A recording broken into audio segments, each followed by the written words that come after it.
Hello everyone. I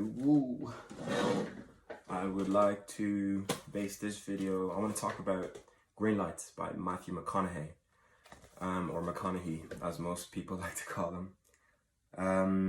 I finished this book today and I really enjoyed this book. I honestly thought it was beautifully written, and you can tell, I don't know if you've seen Matthew McConaughey in interviews, you could tell that, he's the voice behind these words on these pages. And I also heard that the audiobook was really well done as well. I need to get into audiobooks more.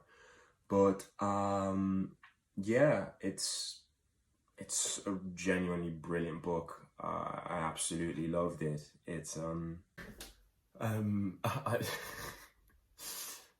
I just did a video and realized the camera wasn't even on, so I'm gonna have to go over again what I said. But going back to what I said, I really loved about the book that he talked about living and, having a life experiences and getting to know yourself and understand yourself by just living every day. One of my favorite quotes from the book is, "We don't live long by trying not to die. We live long by being busy living," and that really speaks so much to me, because I see a lot of people, around me that try to sort of live really safe, that over time you kind of look at their lives and it's like they've not really lived at all, because they've spent so much of it trying to be safe and trying to be okay and not trying to be okay, but just trying not to do anything take any risks or do anything that could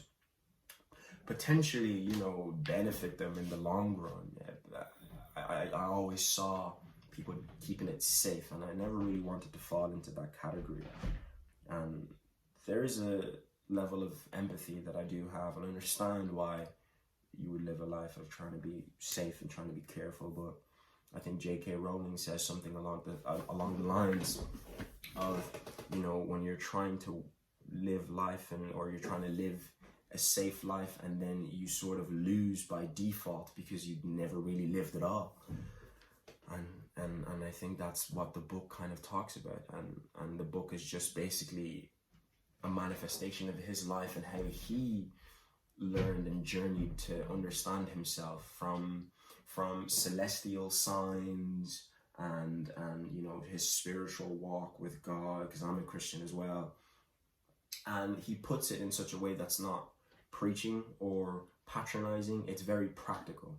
And that's what I love about the book. It's very verb-y, living, it's doing. And he says in the book that life is about doing, it's about living, it's about verbs, And I just love that. He talks about his relationship with his parents. And I was really fond of his dad, especially because his dad had a rite of passage for him and his 3 kids. And it was just something that I just really respected and really resonated with. It was a beautiful depiction of his dad and his family and his mom, who's amazing. And yeah, it was a really good book. And every time I read the book, I felt like going out to live, obviously cautiously and taking precautions and being careful and not getting involved in things that could be fatal or potentially put you in danger, potentially, mess you up, but living smart, enjoying your life and living smart at the same time.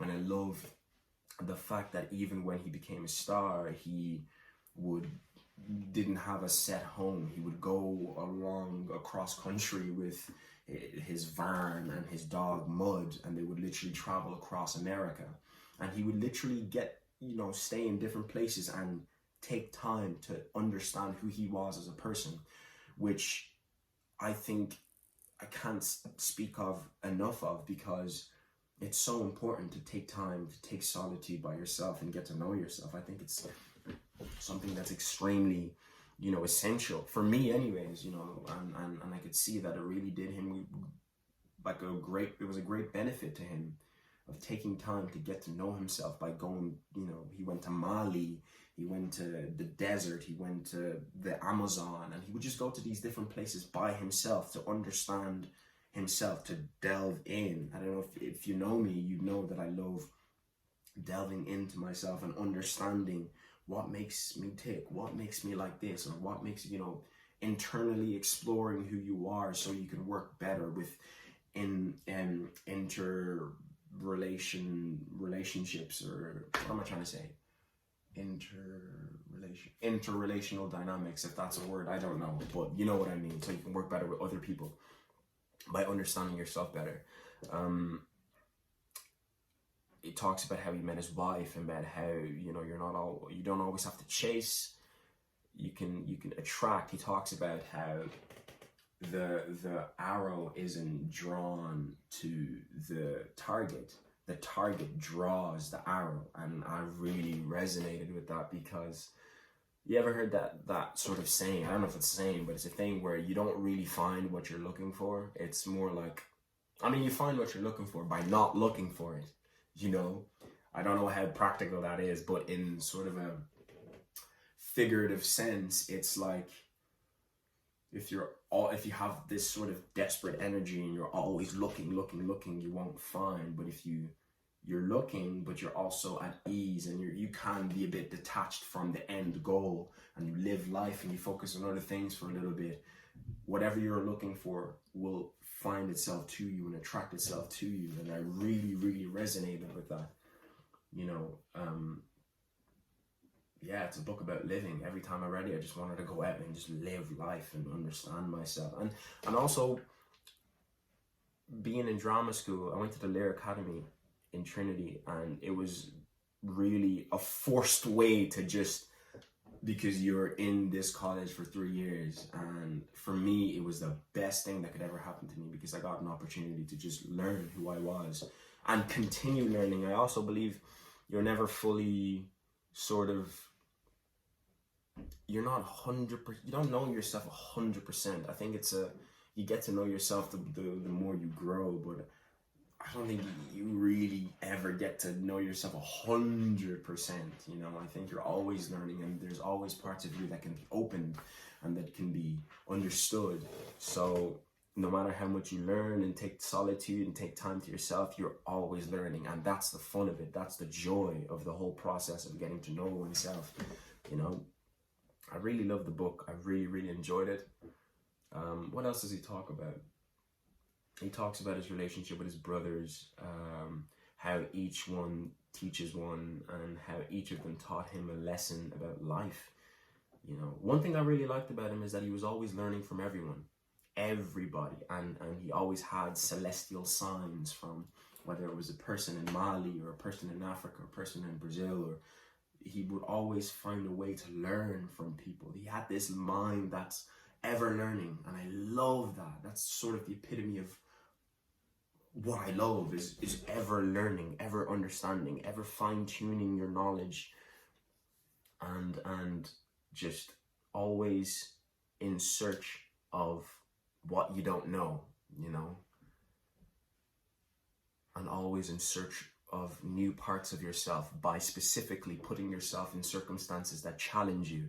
There was a situation in the book where he was in Mali, and he was challenged by the local wrestler of a village in Mali, and he had two options. He could either say no to the challenge, or forever regret not saying yes to the challenge, and forever not knowing if he could have done something, or if he could have won the match or the battle. And then he says yes, and he takes on this challenge, and it sort of reverberates so many things into his future, and it's sort of a momentous occasion, because he takes on this challenge that he doesn't know he can win. But that's the point of it. You have to put yourself into uncomfortable situations that unlock another part of you to learn who you are as a person. You know, it was a really seminal moment in the book, and I'm all for that. But at the same time, I'm all for being safe as well. You know, taking challenges that won't overly sort of mess you up, but are hard enough where they'll teach you a good lesson to bring to the future.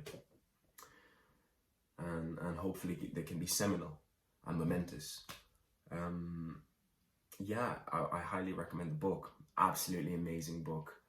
And that's it. I would definitely recommend anybody read the book. If you've read the book, let me know what you think. Yeah, thank you so much. I have been Clinton. You have been amazing. Thank you so much. I'll see you next time.